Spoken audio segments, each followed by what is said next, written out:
So we start to chat about the spinal cord. It's the sort of a lowest not, in any derogatory sense. Just anatomically, it's the lowest part of the CNS, okay? It extends from the brainstem all the way down to about third lumbar vertebrae. If you want the reference, that red, you see the herniated disc, second from the right, the spinal column, second from the right, okay? There's a reddish thingy that shows you the herniated intervertebral disc. That herniated thingy is between the third and fourth lumbar vertebrae. So get one upright, that's where it ends, okay? It serves several purposes. First, it's one of the major reflex centers, okay?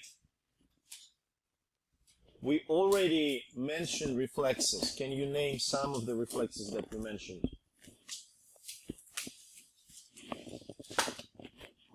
Visceral reflexes. Reflexes that are not concerned with your muscles. From your day-to-day life, come on. When you want to eat, what happens with your mouth? That's salivary reflex, right? When somebody shines the light in your eyes, what happens to your pupils? They constrict. That's the pupillary reflex. Okay, so those are visceral reflexes, the ones that you cannot control consciously. I'm not going to ask this on the exam, don't worry. I'm just giving you an idea what the reflex. Reflex is unconscious response to a certain stimulus. The examples of somatic reflexes, reflexes that are concerned with muscles. What happens if you touch something hot? Yes, you pull your hand away. Okay? It's flexor reflex. Does that make sense?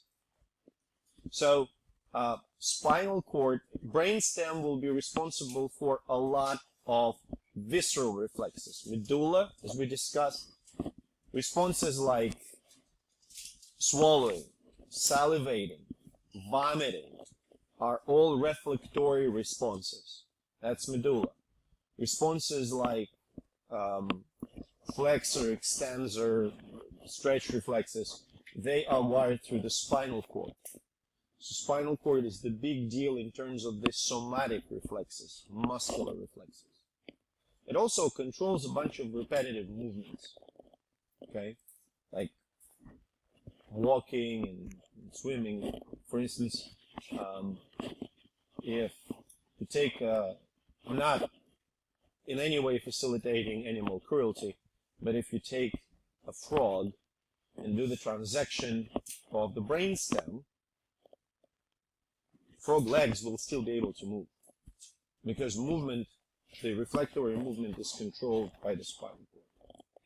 Okay. It's also a pathway, and that's the anatomy killer. Actually, we'll talk about it. Okay, it's the pathway to and from the brain. Kind of just mentioning on past, what kinds of inputs are going to go into the brain? Through the spinal cord. Sensory, exactly. And down, away from the brain, motor. Make sense? So you have to think, it's like two-way highway. Okay? That make sense? Up goes sensory, down goes motor. Spinal cord is actually covered by 3 meninges. Okay? And if you'll excuse me for 1 second, I'll try to pull out the model of the spinal cord.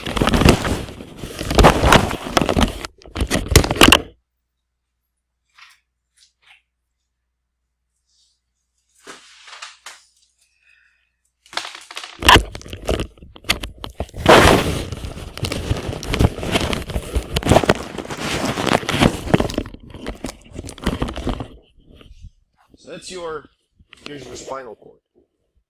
Do I look like a girl who walks, between the rounds in the boxing? So 3 meninges. You can pretty much the most notable thing that you can see is here. You see that orange layer, right?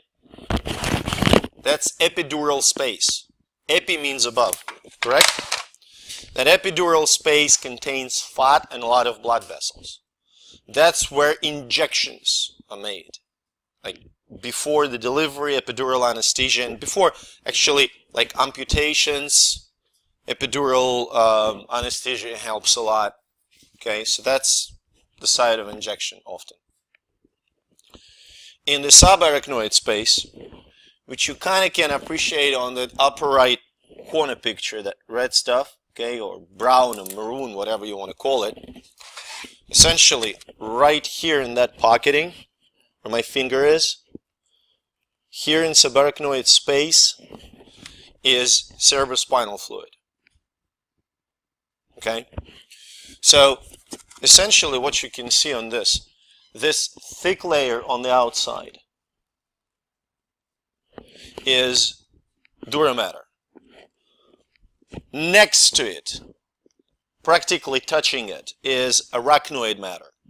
And then a huge gap, subarachnoid space, between arachnoid and pia mater. And pia mater essentially covers the spinal cord. It attaches to it. Does that make sense?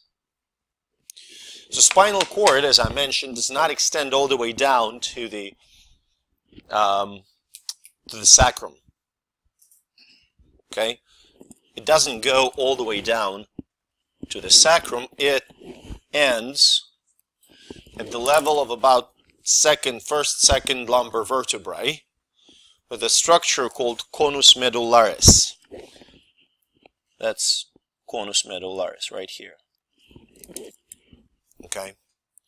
Now from conus medullaris there is another structure called filum terminale. Filum terminale, phylum terminale. Phylum means a long fiber. Okay. Terminale means terminal. The very last one. So phylum terminale attaches the spinal cord to the coccyx. If you would look at the model that's there in the very right corner, that little tiny dangling thing at the bottom is coccyx. That's what the spinal cord is attached to, so it doesn't like dangle inside of the vertebral column. Make sense? Now, yes.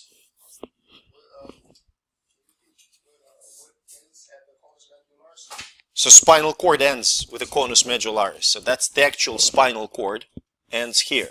Okay, but then phylum terminale, the green on this picture, on the left, the tiny green line here, attaches spinal cord to the coccyx. And then spinal cord collects information from the periphery and sends the motor output to the periphery via the spinal nerves. There are 31 pair of the spinal nerves. Now, some of the spinal nerves form at the lumbar and sacral nerves right here. Okay? Let me erase it just to show you. So these nerves over here, they form a structure that is called cauda equina. You can see cauda equina here on the sides. What do you think it means? It's kind of a funny name. Cauda means, we talked about it and we talked about terminology. Cauda means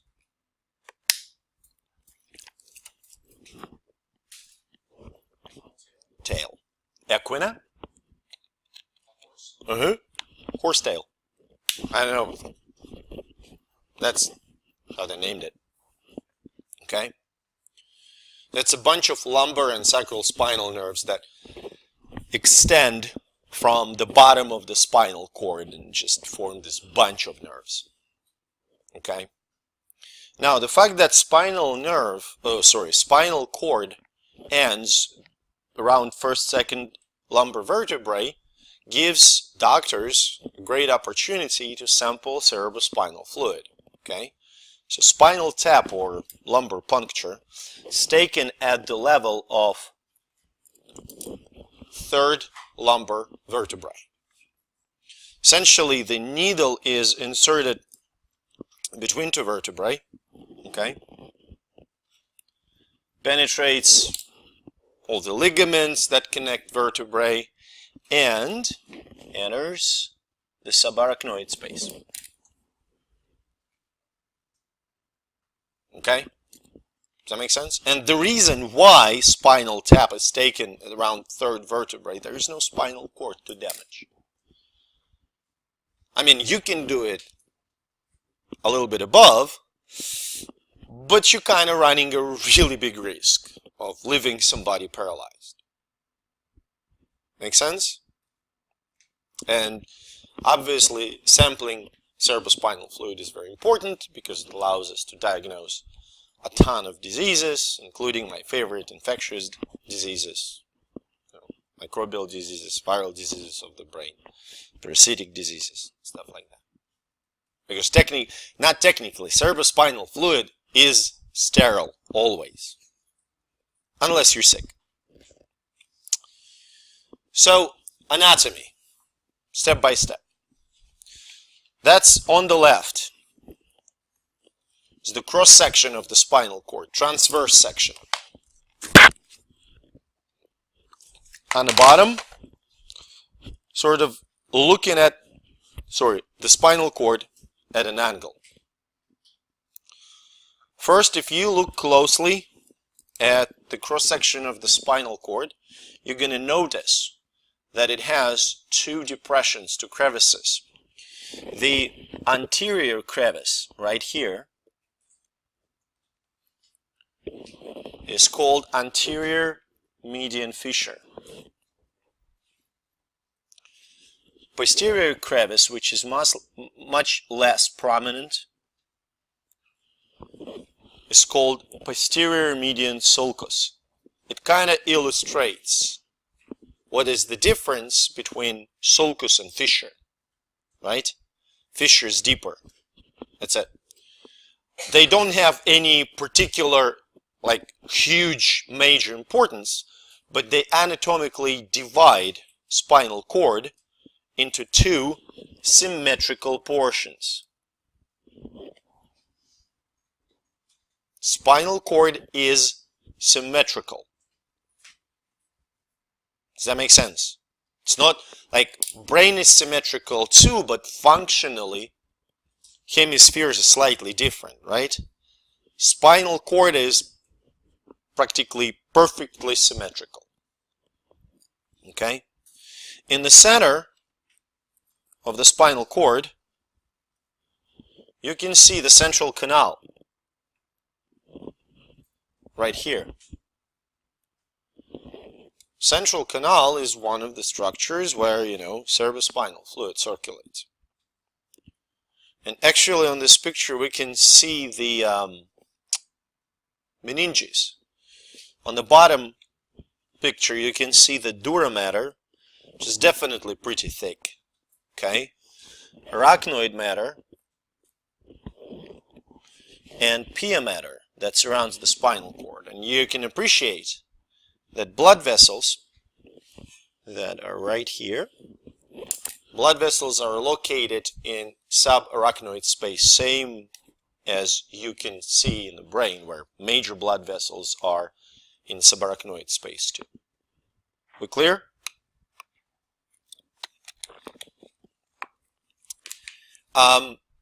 You can see that actually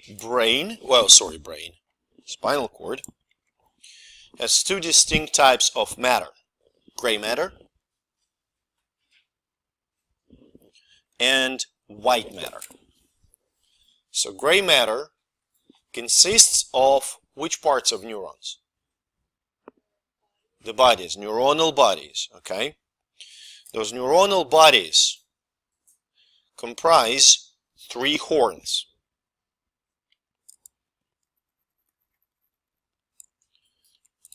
You have ventral horn,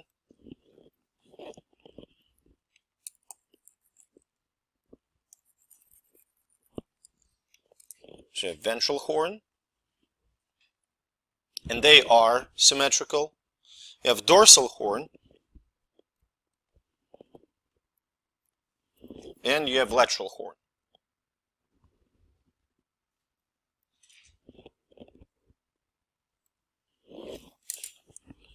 Okay. Now this, you can see that gray matter is symmetrical and left and right halves are connected by so-called gray commissure. Gray commissure that surrounds the central canal. Okay. If you will take, so on this model right here, you can see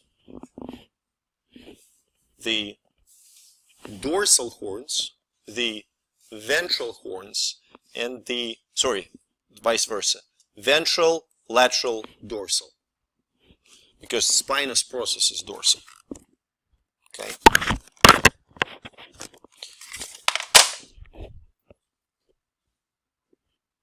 Amount of gray matter that you will see, the cross section of the spinal cord at a certain level, corresponds to the skeletal muscle innervation at that level.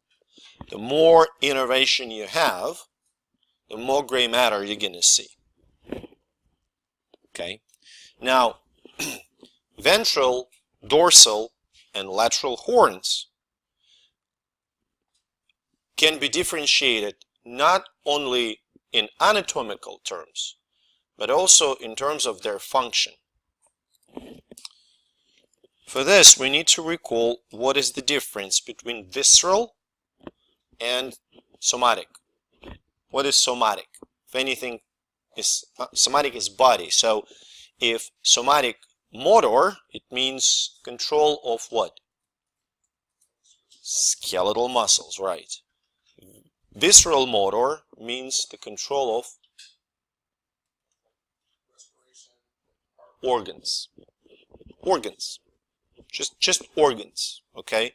It may include smooth muscles, it may include cardiac muscle, it often, in many cases, includes glands. Okay? We good? In that explanation so far. Functionally, ventral and lateral horns are motor. Dorsal are sensory.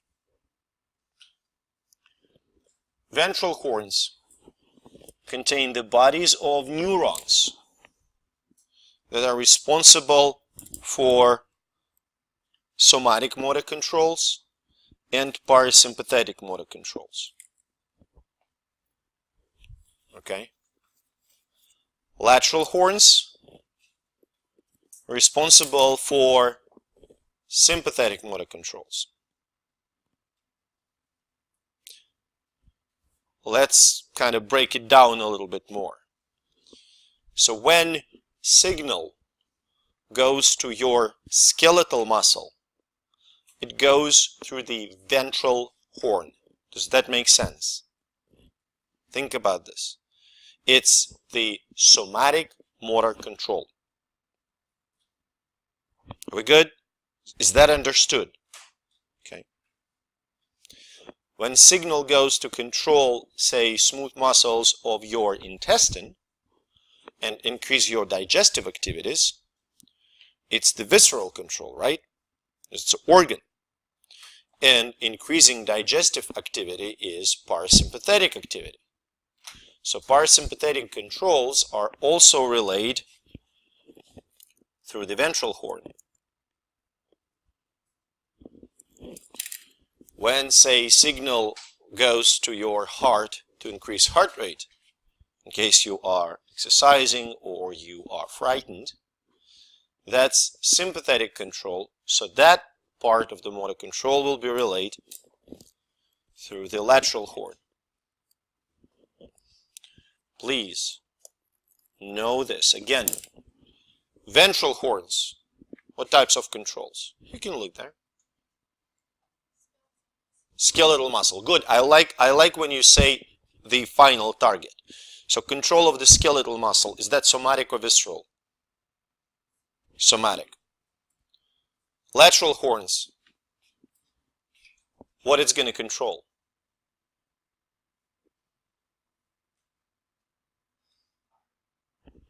More general. Organs. Is that going to be somatic or visceral? Visceral. Now, look at this. We talk about control, so we talk about motor output. Does that make sense? Okay. Dorsal horns are sensory. That's it. Both for somatic and visceral. Okay? Good? Clear? More or less? Now, interestingly enough, the bodies of neurons that comprise the dorsal horn, located not only in the dorsal horn, but also in so-called dorsal root ganglion. Look at this. There they are. You see that bulb over here? That is ganglion. So, don't worry, I'm not going to ask this on this exam. It's not going to be on this exam, but just kind of, I'm throwing it your way. Ganglion is accumulation of neuronal bodies in the peripheral nervous system. So you will find ganglia next to the spinal cord. You will find ganglia in the periphery.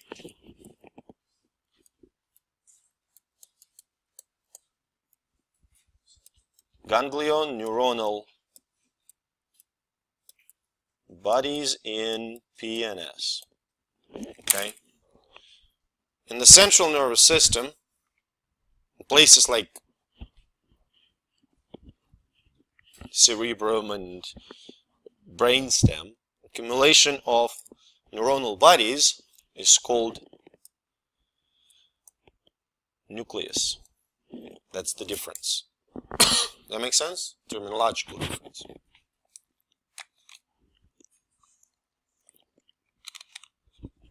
So these sensory neurons, which bodies are located either in the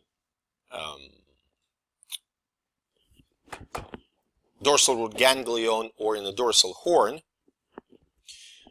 where do they go? They axons. Where do they extend? Are they going up or down? Sensory neurons. Huh? Sensory. They're going up, right? They deliver information from periphery to the brain. Does that make sense? So they're going to be synapsing with other neurons in locations like brainstem or thalamus,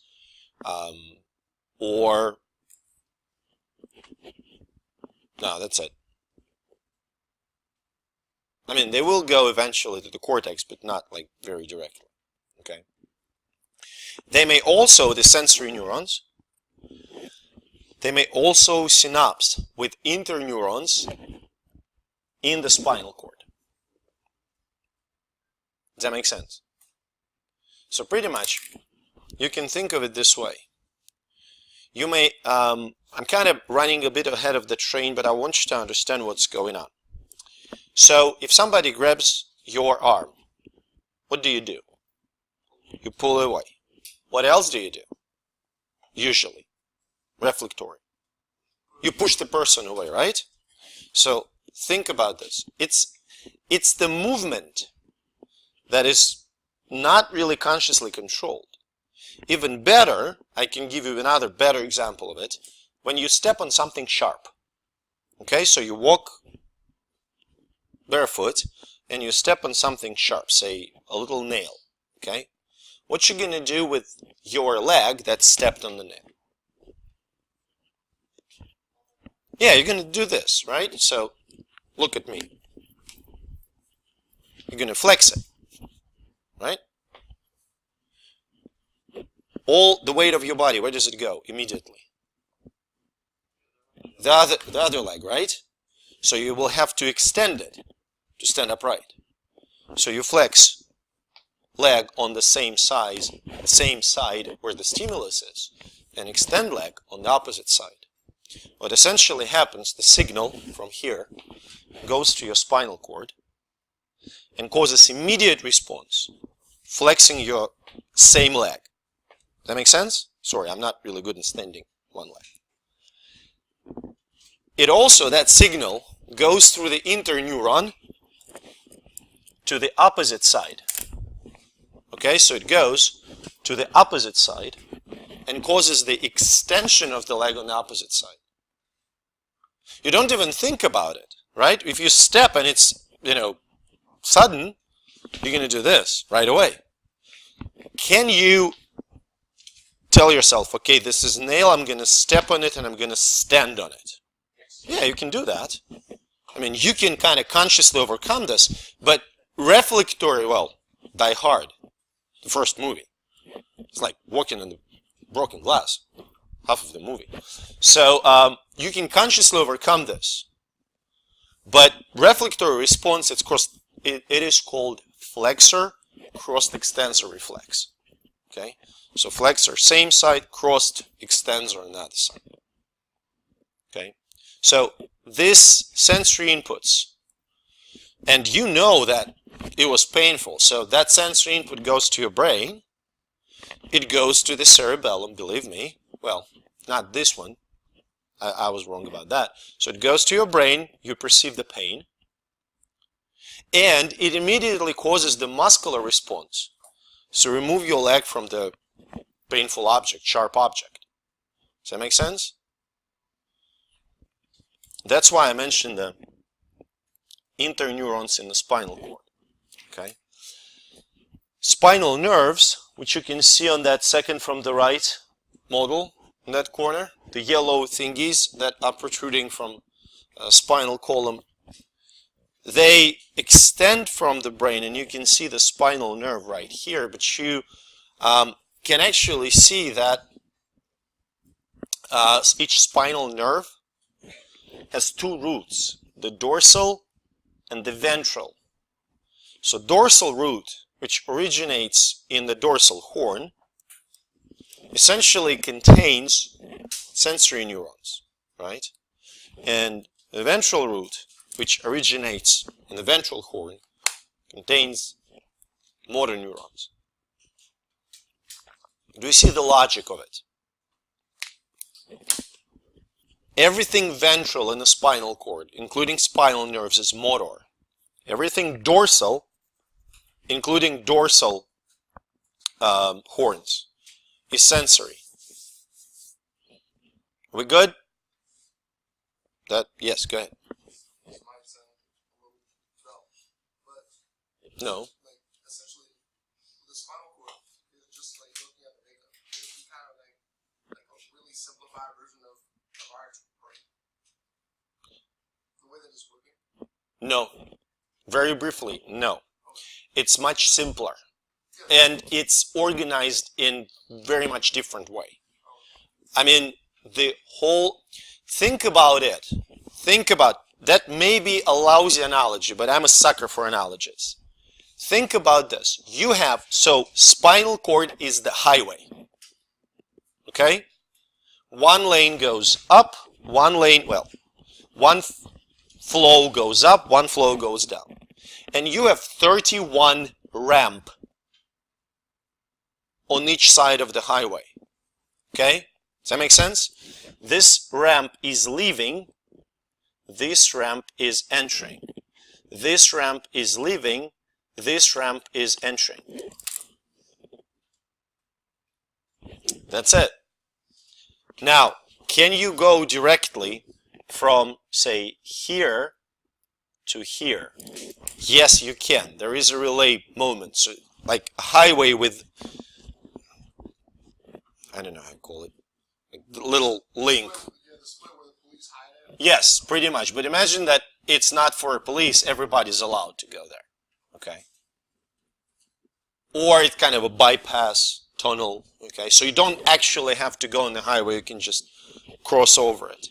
Does that make sense? I mean, it'll get better as we go through the structures and functions of the spinal nerves. Spinal cord, sorry. Okay? Now, it was gray matter. Now, white matter. White matter, obviously, mostly myelinated, also some non-myelinated fibers. It's axons, not bodies, okay? And the parts of the white matter are called funiculi.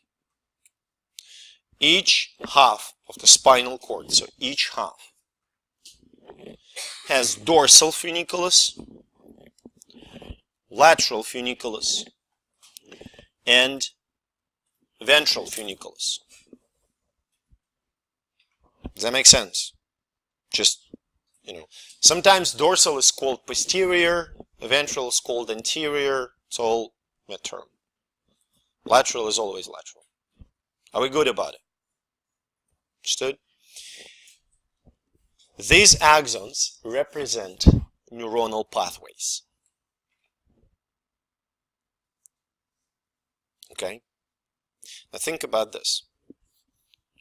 Your sensory receptors every second produce a huge number of sensory input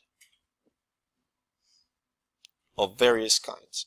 What types? And here we talk about somatic sensation. You have to understand. Let's just digress for a second, okay, a little, and clearly separate two things. You have somatic sensations and you have special senses. Which special senses do you have?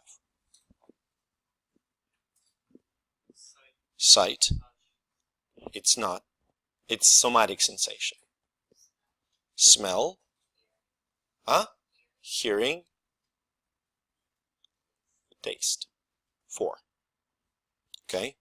This, from physiology standpoint, any sort of sensation from the body, whether it comes from the head or from the toe, is somatic sensation. That includes, now, somatic sensations will include touch. What else?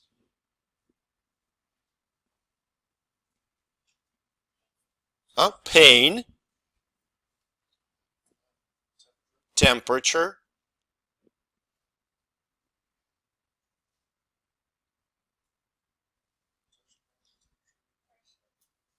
it can fall into the touch category.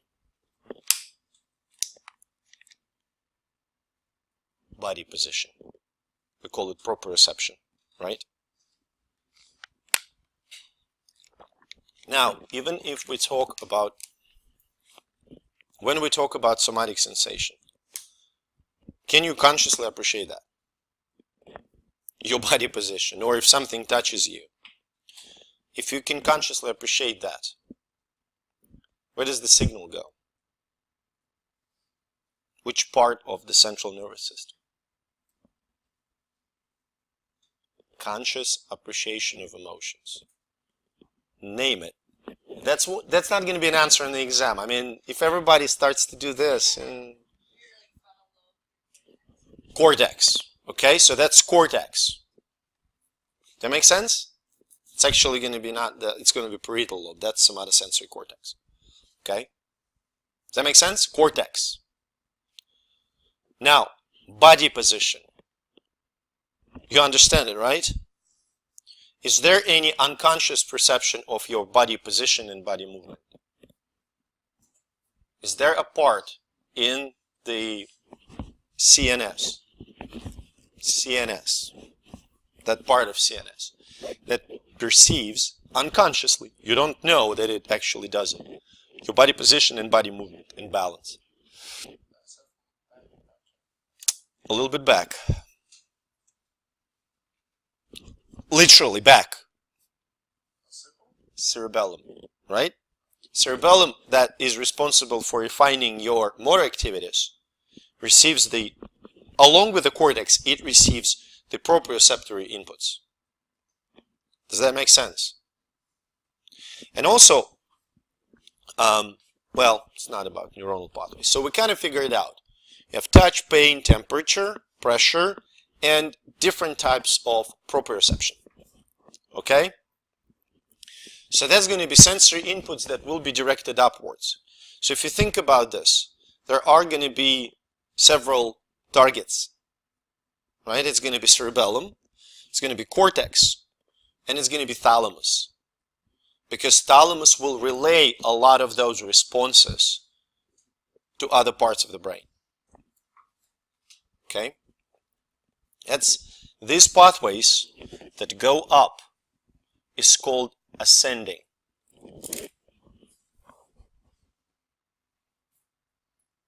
Does that make sense? And I will ask you that.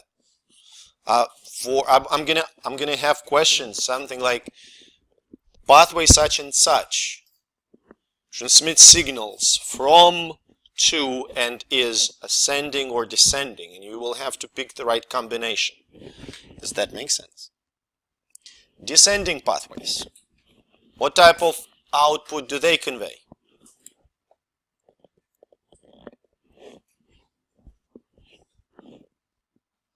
Motor, right? Descending pathways are motor. Now these pathways go from the motor cortex, okay, and extend all the way down, and responsible for various types of motor controls. Which types of motor controls can you think of?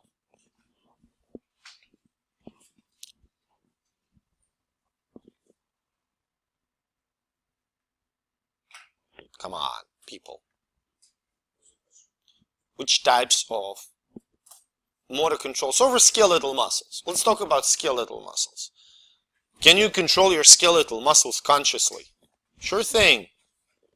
What's responsible for which part of the brain?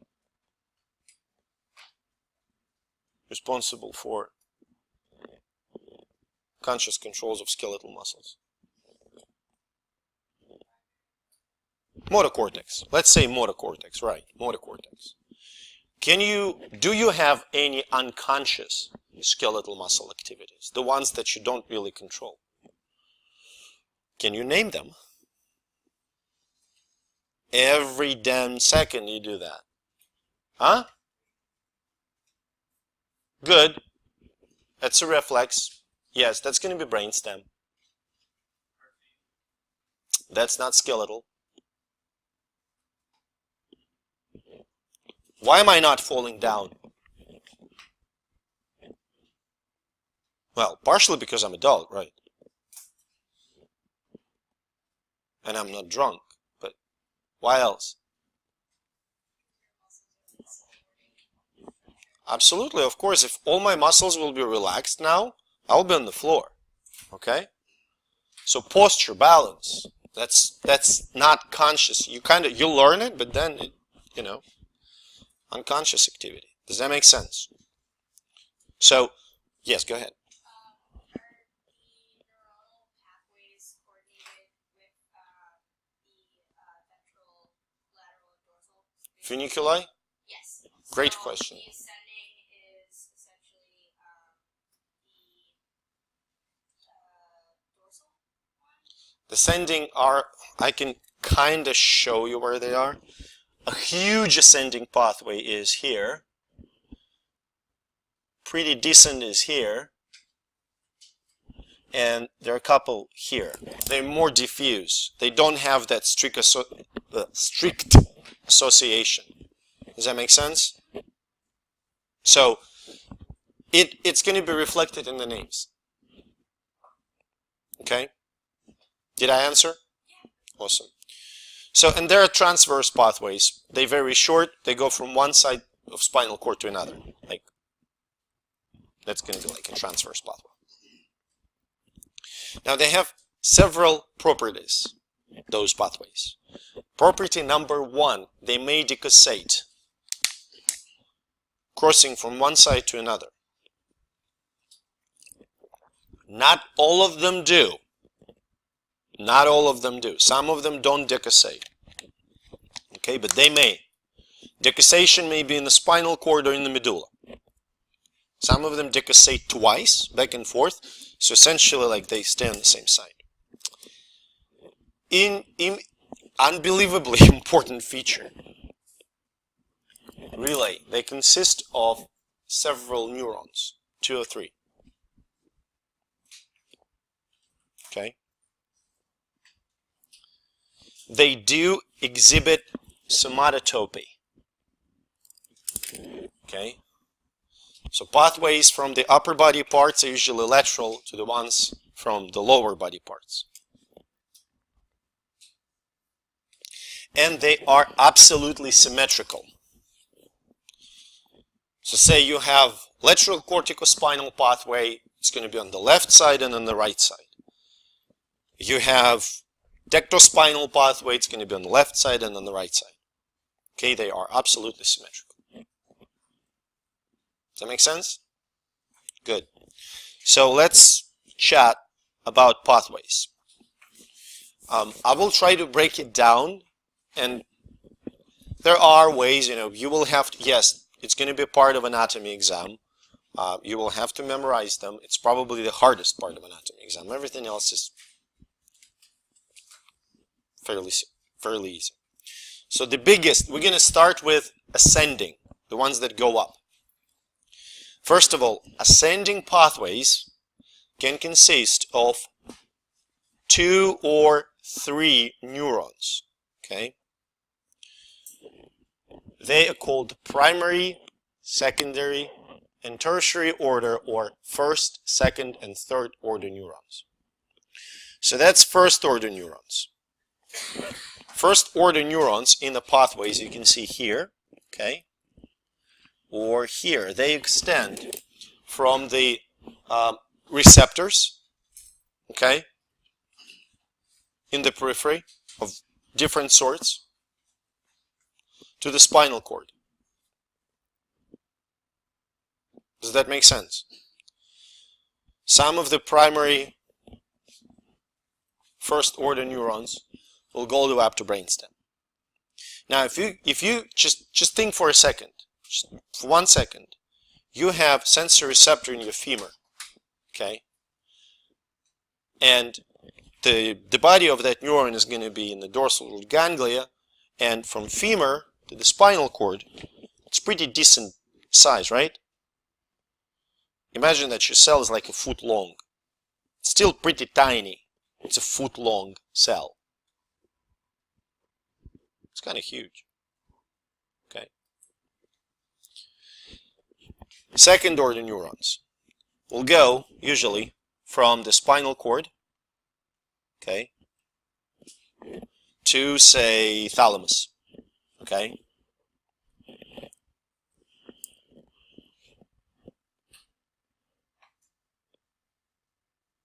And third order neurons will go from thalamus to cortex.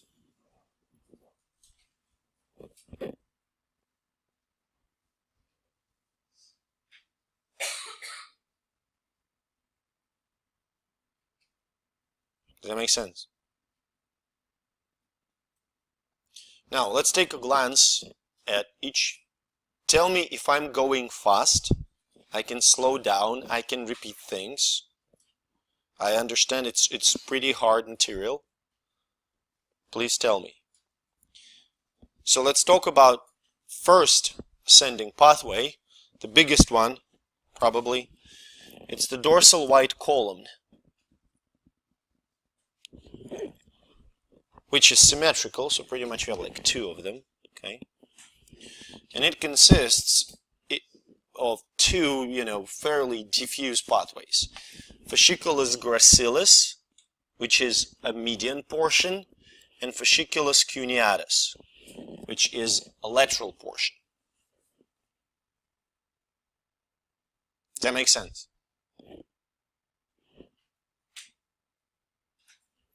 Okay. So fasciculus gracilis they both convey the same type of inputs. It's fine inputs, fine touch, low pressure, okay, and position of joints and limbs.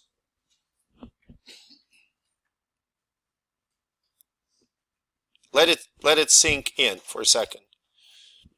So dorsal white columns, fasciculus gracilis and fasciculus cuneatus, they transmit inputs of the light touch, light pressure, and position of the body upwards through the spinal cord. That make sense? So this pathway consists of 3 neurons. Okay? The first order neurons, they have bodies in the dorsal root ganglia and extend all the way up to nuclei in the medulla oblongata. Neurons of fasciculus gracilis essentially extend to nucleus gracilis. Neurons of fasciculus cuneatus instead to nucleus cuneatus. Okay. Now nucleus gracilis, which is median, transmits the inputs from the upper part of the body, cuneatus from lower part.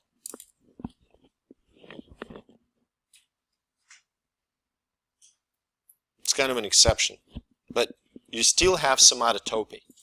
Okay? Does that make sense?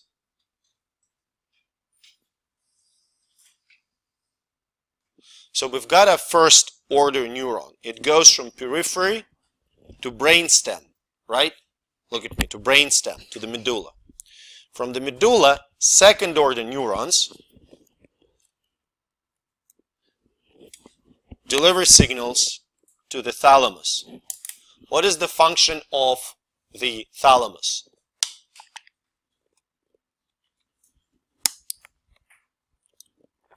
One word, 5 letters, starts with R. Relay. Thalamus then relays those somatosensory inputs to the cortex via third order neurons.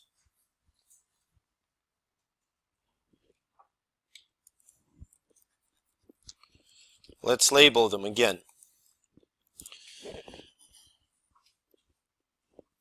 First order, second order, third order. That make sense?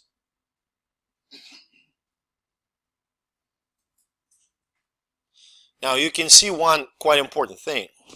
In the medulla, with those sensory receptors, sensory neurons, second order neurons, they decussate. So they cross over. Can you see that? That's decussation point right here.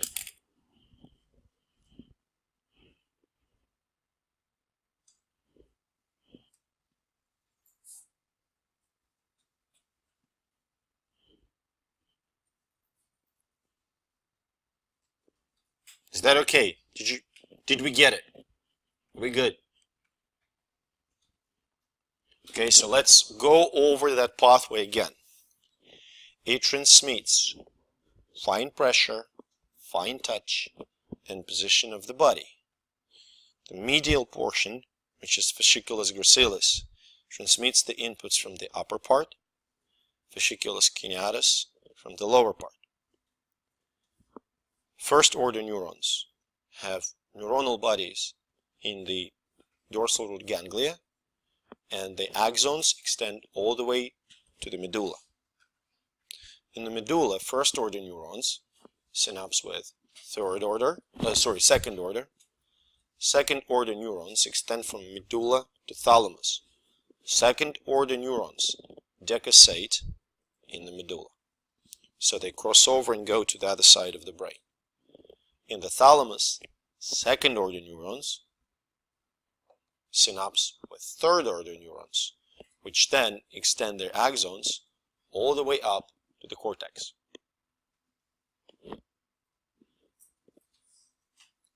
Okay? It's all getting recorded, so if you want to re-listen to that sequence, it's there. Can we move on? Yes. Go ahead. One leg, one head. I'm trying to picture it, but I'm trying to get a more detailed picture of that. But I'll re-listen to it. Look, from here to medulla, from medulla to thalamus. I mean, I can't show thalamus. It's right in the middle of my head. Okay. Could you hand me over half of the brain? Right there. Half should be enough. So it goes from periphery to medulla, from medulla to thalamus, from thalamus to cortex. Well, to cortex. That's somatosensory. Does that make sense? So the first order neurons are pretty much the longest ones. Okay?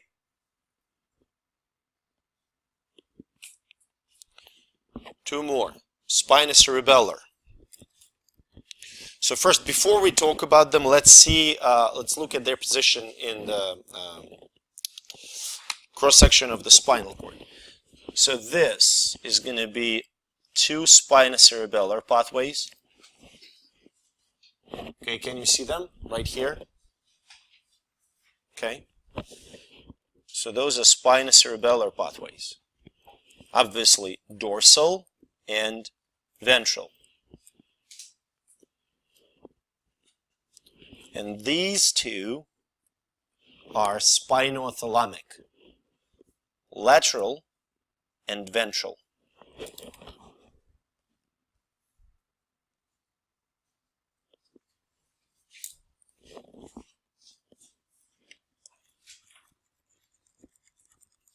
Okay, let's do sort of a summary one more time because it's data heavy part. So we have dorsal white column that we just talked about. We have spinocerebellar, and we have spinothalamic. Spinocerebellar can be dorsal and ventral. Spinothalamic will be lateral and ventral. I understand that L, E, V on this writing are essentially the same. So that's L and that's V. Okay.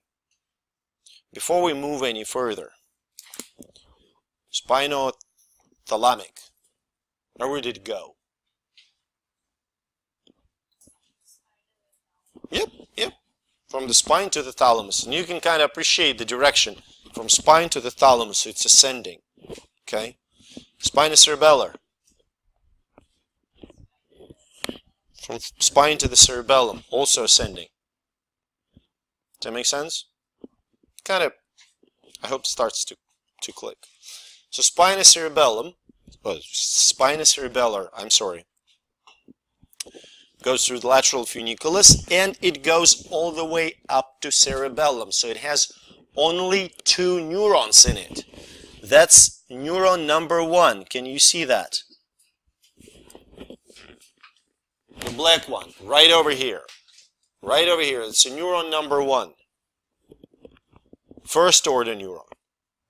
And then you have neuron number 2 that goes all the way from the dorsal horn to the cerebellar cortex.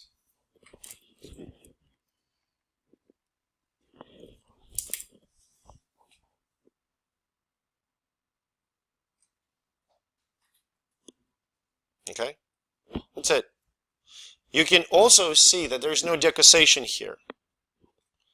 So cerebellum receives the information of the muscle activity on the same side of the body. So say this part of the brain, by the way, is this right or left part? Right part. So this part of the cerebellum, on the right, will receive inputs from the right side of the body. There's no decussation. Make sense? Good. Can you consciously appreciate that sensory input that goes through the spinocerebellar pathway into the cerebellum? That specific flow of info. Do you appreciate it consciously? No, you do not. That's the type of input that goes past your conscious perception. Spinothalamic pathway. Lateral and ventral funiculi. Okay? It's also two neurons. Okay? Well, can extend to the third. So spinothalamic, you start with the first order neurons that extend from peripheral sensory receptors with cell bodies in the ganglia, the dorsal root ganglia, and then they synapse with the second order neurons in the dorsal horns. From dorsal horns, second order neurons go to the thalamus, okay? And then from the thalamus, they end up in the cortex. That's third. Let's label first, second, and third order neurons. So that's going to be first. That's going to be second. And that's going to be third. Does that make sense? Spinothalamic pathway decussate first. It decussates in the spinal cord and it transmits crude pressure, pain, and temperature. Now, generally, how would you tell, what would you say about the differences between the dorsal white column and spinothalamic pathway in terms of the type of signals that they transmit? So dorsal white column that we just talked about before, what does it transmit to the cortex? Light pressure, light touch. Spinothalamic, crude pressure, strong touch, pain, temperature. So spinothalamic transmits what kind of signals? More kind of dangers, huh? More intense signals, more dangerous signals. Does that make sense? Spinothalamic pathway is responsible for like your, oh, I'm boned. You know, somebody's ripping off my leg. It's not a crude touch anymore. It's not a fine touch anymore. Right? Does that make sense? So, to sum up, what you have to know about the pathways. You will see that picture, I promise. Left bottom corner.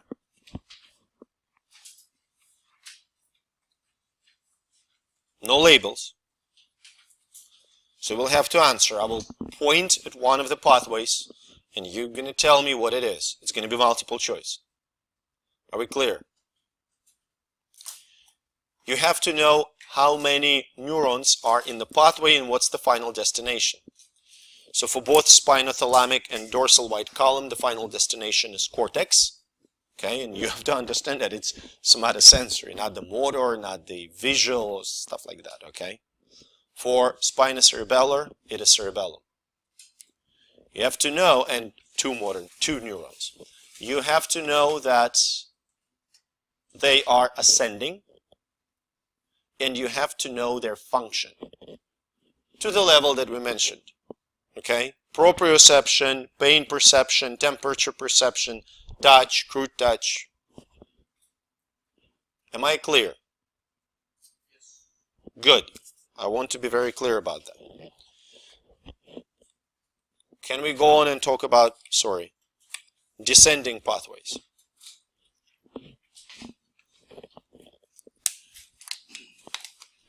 Descending pathways deliver motor outputs. There are two types: direct pathways and indirect pathways. Direct pathways are the ones that transmit voluntary, consciously controlled movements. Are we clear?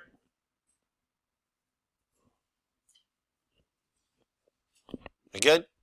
Okay. Motor pathways consist of two neurons, upper and lower motor neurons. For instance, on that picture to the right, That's upper, and that will be lower.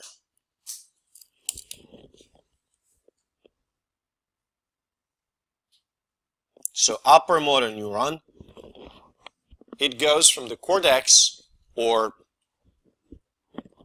sometimes other structures of the brainstem, or cortex, or brain, okay, to the ventral horn of the spinal cord. Can you see that? The ventral horn. I'm going to make a gigantic arrow here. Okay, to the ventral horn. Look at this, bottom right corner. And second order, lower motor neurons go from the ventral horn to the muscle that they control. Does that make sense? Think about this. If this is my motor cortex, upper motor neurons will go from here to spinal cord. It's probably thoracic. So lower motor neurons will go from the spinal cord to, say, muscles here. Does that make sense? Okay. And they will synapse in the ventral horns, the gray matter of the spinal cord.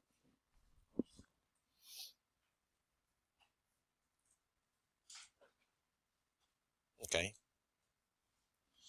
The direct pathways will consist of pyramidal neurons. Talked about pyramidal neurons, the projection fibers that decussate, go all the way to the spinal cord, originate in the motor cortex. Indirect pathways are often called extra pyramidal. So that's like other stuff. Okay? Pathways may or may not decussate. So first, and probably, and from our standpoint is the most important pathway, is corticospinal. You can see corticospinal pathway or corticospinal tract here. This is lateral corticospinal, and here it's the ventral corticospinal.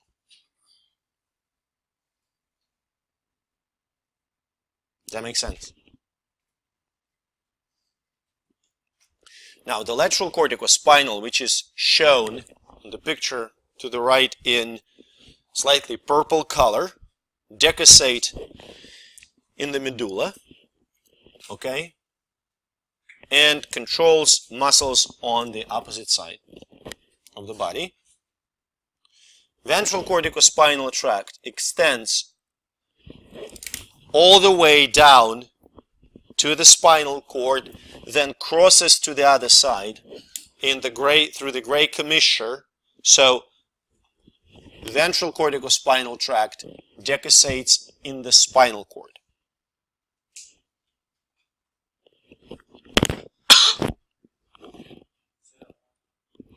Sure. So lateral corticospinal tract, which is shown here, decussates in the medulla. Ventral corticospinal tract decussates in the spinal cord. They both innervate skeletal muscles on the opposite sides of the body, and the upper motor neuron goes from the motor cortex to the ventral horns, and the lower motor neurons go from the ventral horns to the muscles. Does that make sense? That's probably the simplest in terms of the control. And now, look at the name. The name is kind of leading you towards the answer. Corticospinal. It goes from cortex to the spinal cord. That name, corticospinal, suggests that this tract is ascending or descending. Descending. Descending tract means that the controls that it transmits are motor or sensory. Motor. Do you see the logic? So you can kind of deduce the function and the direction of the tract from the name. Okay?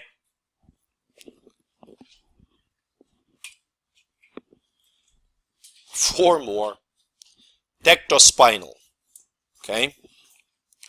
First, let's just look at them on this picture. So tectospinal. It's that tiny little tract right here. Okay?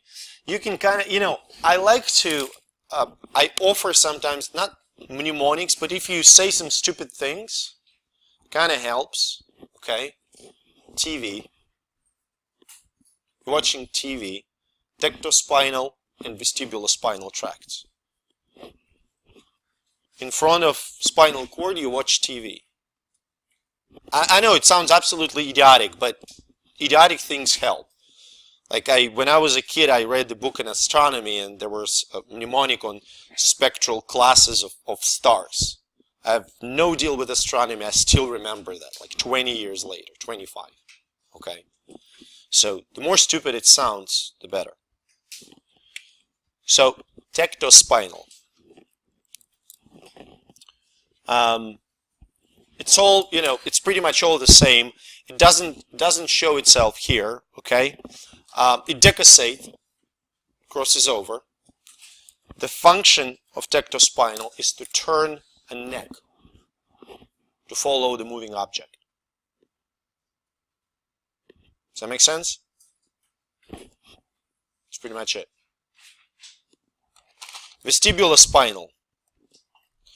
Now, this guy originates in the nuclei in medulla or brainstem, vestibular nuclei.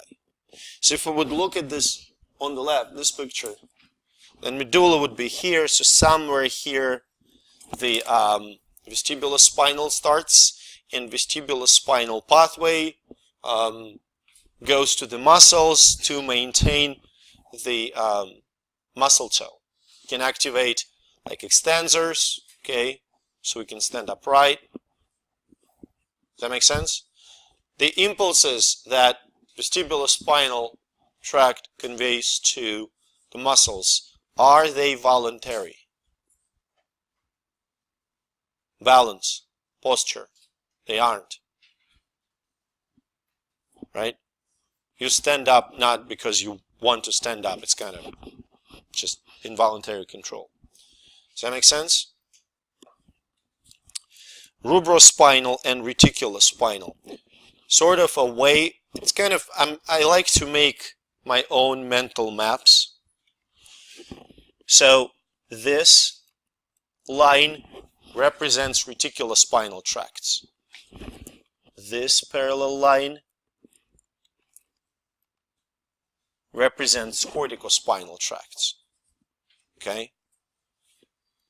So reticulospinal tracts, there will be lateral and there will be medial. Does that make sense? No? I mean, the more stupid stuff you develop for this to memorize it, the better it's going to stick. Trust me. Okay? There are a few mnemonics that are hilarious, and I'm waiting to tell you this. One of the best is to memorize 8 carpal bones in a human palm. They're just awesome. Okay, well, we'll get there. So try to position them in your mind. So you have reticulospinal, let me just erase it. Sort of reticulospinal line here that connects lateral and medial reticulospinal, and corticospinal that's parallel to it. Lateral and ventral corticospinal. And then you have lonely rubrospinal tract, and you have TV. So you have tectospinal and vestibulospinal. Does that make sense? Yeah. Well, the best way to do that is to draw it yourself. Okay? Something like that. Just give me a second. Let me finish with explanation of functions, and we will try to do something, relevant to it. Kind of position the tracts. Okay? Jeez. Okay. Rubrospinal. In humans, apparently has very minimal role. In mice, it was shown to control muscle tone in the limbs. Okay? Starts in the midbrain, obviously unconscious. Does that make sense? And reticulospinal, responsible for muscle tone and some visceral motor functions. Okay? May or may not decussate. Starts in the reticular formation, which, as you remember, involves a lot of nuclei, for instance, of the brainstem. Okay? So obviously, all those pathways are extrapyramidal. They are unconscious. Does that make sense? Only corticospinal tract conveys conscious output. Tectospinal, rubrospinal, vestibulospinal,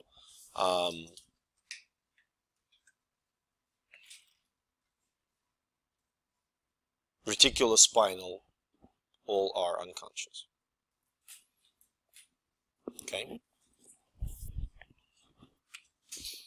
So we're gonna what I want to do before we take a break, I want to kind of sort of try to show you how you can practice and sort of reproduce this picture, you know.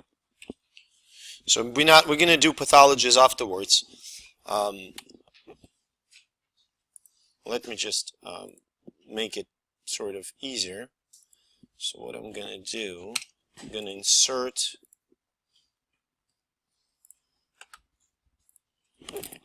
it's just a blank page, okay? So what you can start with, you can start with picturing a spinal cord, okay?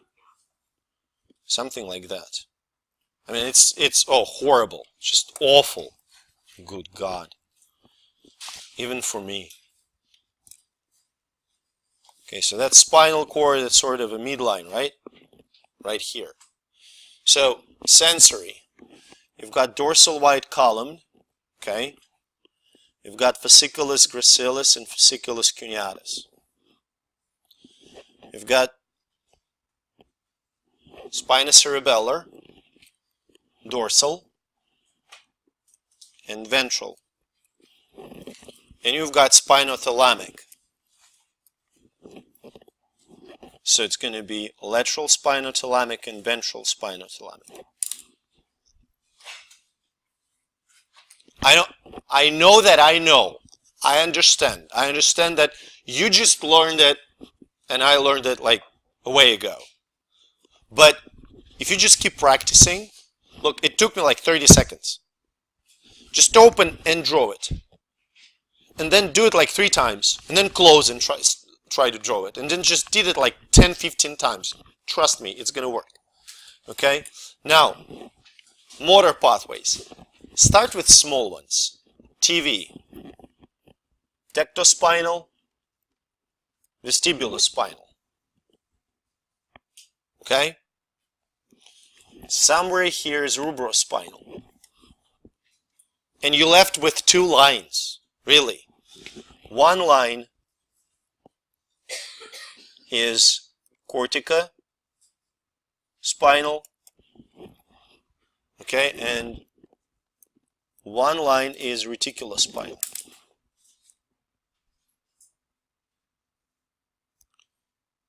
Does that make sense? So all you need to practice is the relative position. Because come on, I'm not going to give you like an anatomical picture of the like section of the spinal cord pointed somewhere there and tell which pathway is there. I mean, it would be lovely, but my purpose is not to trip you over in the exam. Does that make sense? And my principle is on the exam, an anatomy exam, you see what you already saw. Does that make sense? Now, if you would compare it to this picture, that's what we've just done. Okay? That's your TV. That's the corticospinal line. That's the reticulospinal line. It's a dorsal white column. That's spinocerebellar. That's spinothalamic. And look,